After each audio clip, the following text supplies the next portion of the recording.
कल pre board 12वीं कक्षा का इकोनॉमिक्स का पेपर हुआ था। उस पेपर को मैंने हल भी किया था। उसमें मेरे से भी त्रुटियां रह गई थी। आज मेरे एक बच्चे का हल किया हुआ पेपर देखा तो बहुत ही अच्छा लगा। ये कुसुम नाम की गुड़िया है इन्हें पेपर किया है और सारा पेपर बड़े अच्छे ढंग से किया है, जो मैं आपको भी दिखाने का प्रयास कर रहा हूँ। जो त्रुटियां रह गई थी, बड़े प्रश्न मांग रहे थे बच्चे, तो बड़े प्रश्न भी इसमें हल किए हुए हैं। आप इनको आराम से देख सकते हैं। जैसे देख रहे हैं कि आप सारे के सारे प्रश्न इन्होंने कितने अच्छे ढंग से हल किया और सारे के सारे प्रश्नों में इन्हें नंबर मिले हैं। बड़े प्रश्न में मांग में विस्तार और मांग में वृद्धि को कितने अच्छे ढंग से चित्र से स्पष्ट किया है। सभी छोटे क्वेश्चन इसके पूरे के पूरे ठीक हैं। इसके बाद हम इसके नेक्स्ट पेज पर चलते हैं, पेपर के नेक्स्ट पेज पर। इसका अगले पेज पे इसने अगले प्रश्न को किया है। प्रश्न नंबर 12 को किया है कितना साफ ढंग से। इन्हें बताया है कि कुल आय और सीमांत आय में संबंध को चित्र के द्वारा दर्शाया गया है। बिल्कुल क्लियर अच्छी तरह से दर्शाया हुआ है। शायद TR जैन की बुक में भी इतना अच्छा ना दर्शाया गया हो। इस बार जो अगला प्रश्न है इसका 13वां प्रश्न, उसको भी इन्होंने उत्पादन संभावना वक्र को दर्शाने का प्रयास किया गया है, जो कि 4 नंबर का प्रश्न है हमारा। और इसको चित्र और तालिका के द्वारा दर्शाया गया है। आप इसकी चित्र और तालिका देख सकते हैं। दोनों के दोनों बड़े अच्छे ढंग से दिखाया गया है और उसकी व्याख्या भी की है। इसके बाद अगला प्रश्न इस गुड़िया ने दिखाया 14 प्रश्न को सरल किया है, जो मैंने कल के पेपर में सरल करके बताया था। इसने बड़े एक एक ढंग से ठीक किया है। गलती वश में इनमें 3 नंबर दे चुका था, लेकिन बाद में इसको 4 नंबर किया।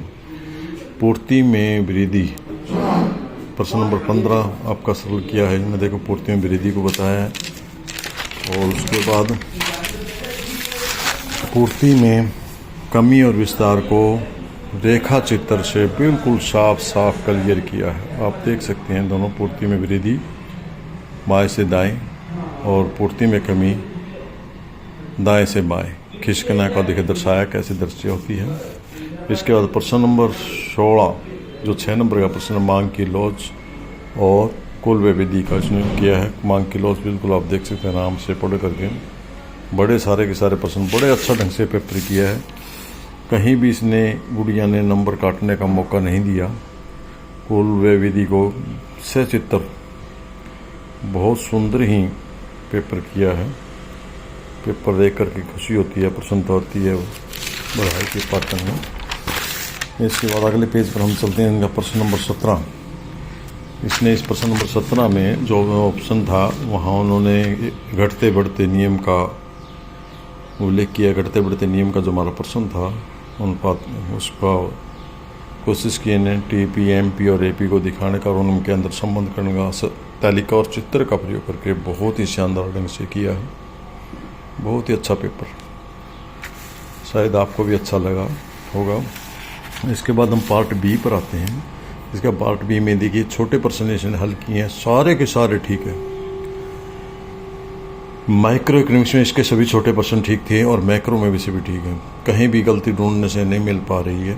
काफ़ी कोशिश की कि कहीं गलती ढूंढूं, बट नहीं मिल पा रही है। आगे इसका जो प्रश्न नंबर आगे 18वां है, वो देखिए भुगतान शेष और व्यापार शेष में कितना स्पष्ट किया हुआ है।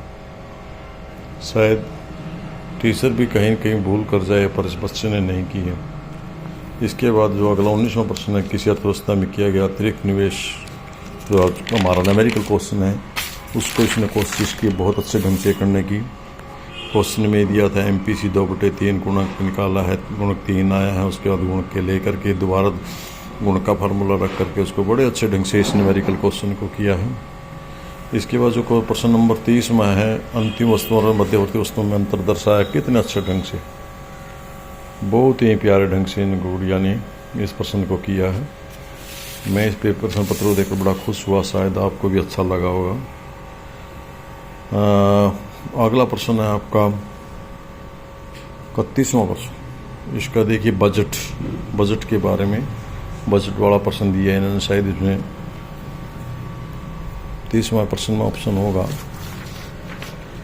30वें प्रश्न में 31वें प्रश्न बजट किसी की तरफ बजट के 2 उद्देश्य बताइए। और इसका अथवा भी दिया था कि बजट घाटा क्या होता है। इसने पहला किया है बजट किसे कहते हैं, ये किया है तो इसमें क्लियर किया है। बिल्कुल अच्छे। इसके बाद 32% निवेश गुणक के बारे में इन्होंने लिखा है, बताया निवेश गुणक क्या है, किसने दिया, सिद्धांत पूरी व्याख्या की है।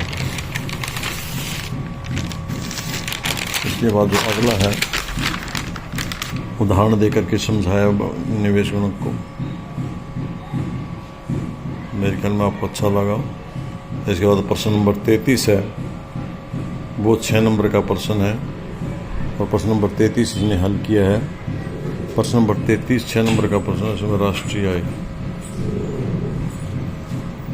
आय निकालने की कुल व्यय विधि का समझाया गया है।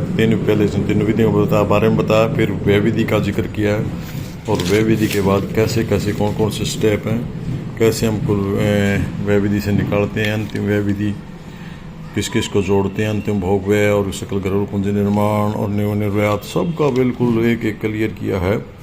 और उसके साथ साथ इसने सावधानियां भी इस प्रश्न की बताई हैं। इस प्रश्न में राष्ट्रीय और आखिरी प्रश्न 34वां प्रश्न है, राष्ट्रीय आय में क्या क्या वस्तुएं शामिल की जाती हैं। ये प्रश्न किया है, बहुत ही अच्छा सुंदर किया है। बट इन 5 ही पॉइंट दिए, मेरे हिसाब से कम 6 पॉइंट देने चाहिए थे, लेकिन बिटिया ने इतना अच्छा पेपर किया तो मैंने पूरे 6 के 6 नंबर दिए। मुझे उम्मीद है कि लिए आपकी शिकायत दूर हो गई होगी। 1-2 क्वेश्चन जो गलत डाल गए थे जल्दी में, पहली बार देखते ही पसंद किया तो 1-2 जल्दबाजी में गलत हो गया, वो ठीक कर लें।